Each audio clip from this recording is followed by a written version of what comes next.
Aloha, all my paranormal people. Welcome to another exciting and mind blowing episode of Insane Disappearances as I delve and dive into the mysterious world of all of these crazy, mysterious disappearances in our national parks, national forests, rural areas, and yes, even in our backyards. So let's begin. I wanted to do something a little different today. I wanted to go through some theories that I have come up with myself dealing with the disappearances, in all these national parks, and some facts that surround all of the cases that come up with all the people that are actually found after, they disappear. Now, a few investigations happen when people, disappear. And right around the time when David Paulides first started doing this, he discovered that there was a total amount of 28 clusters in rural areas in North America alone. Now, and also some in Pennsylvania, there was a very, very large amount of young children that were disappearing, in the 40s and the 50s. Now, with those type of disappearances with children, a lot of them were very similar to the ones that are happening in the parks, and I'm talking about they were actually coming up with some very similar circumstances dealing with the way they disappeared, the time, and the location. Now, the very young children always seem to be found in areas that were impossible for them to get to, like, say, a river or the other side of a river. Now, if we're talking about young children who are at anywhere under the age of 9 or 10, there really is no way they could actually get to from point to point, without crossing that river. And a river, a lot of times, has a very large current that flows downstream. So if a little child at the age of 2 or even 4 steps foot into that river is going to carry that kid right downstream. But yet, at the same time, they always end up on the other side in an area where they either shouldn't have been in or they shouldn't have even been able to get to. But somehow they actually do, and that's a big mystery in my eyes. Now, also, these children most of the children are always found without any shoes, and that one really boggles the mind because I be trying to figure out how is it they always seem to be out of their shoes. Do they take them off? Do somebody else take them off before they are found dead? What? I don't know. Now, the parents and the SAR teams, they never almost find the children because they would never think to look as far as they have been found, because most parents will tell you straight up that they know their child cannot travel that far. The most they'll probably walk is a mile at the most, and then you have to carry them. But yet they are found in these vast distances, like the Keith Parkins story. I talked about him in one of my earlier videos, where he somehow, some way, traveled 12 miles in under 19 hours. And I'm talking 3 mountain ranges, a field, and a fence. And they found him lying in a frozen creek bed, barely breathing and barely alive. But he didn't have his shoes on, and his pants were ripped to shreds, and his legs was all scratched up. And, they were still trying to figure out how that even happened. And the mother said that he seemed to have forgotten his ordeal, so they were just going to leave it alone at that point. But the fact still remains. His legs were scratched up and his shoes were gone. Plus, he was in the snow, face down, barely breathing. Okay, so that alone was a big head scratcher for me at that point. Now also, oh, okay. Now the NPS, National Park Service, for some reason they never want to give up certain information about certain cases, like the Stacy and Eris case. David Paulides has constantly tried to get that case, but I never could for some reason. I just don't know why. Well, I didn't know why, but I still don't. But also,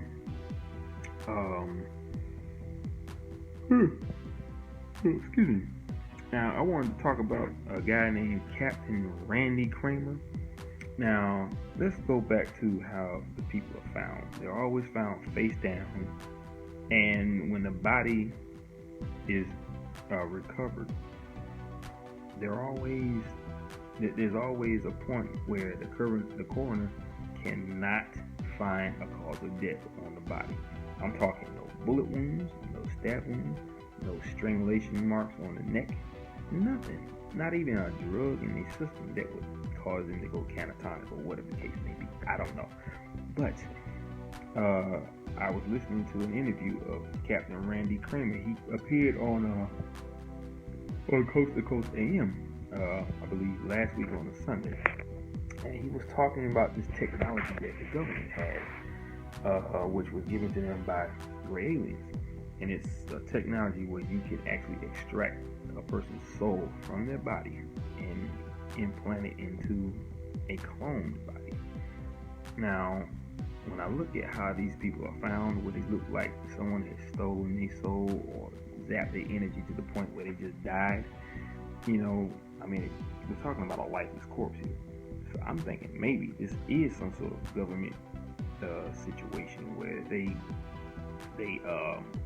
kidnap these people, take them to wherever it is they take them, and they use them as guinea pigs and take their soul, or spirit, or whatever you want to call it, extract it from their body, and put it in a clone.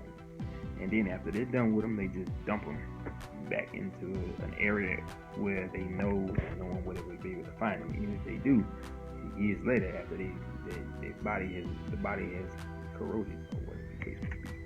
So that's just my opinion and my theory on that. That could be what's really going on with these bodies and why they can't seem to find a cause of death, and the fact that the body looks like someone just zapped their energy or stole their soul. If there was no markings on the body, whoever killed him didn't even have to touch him in order for them to kill him. So that's my take on this whole situation.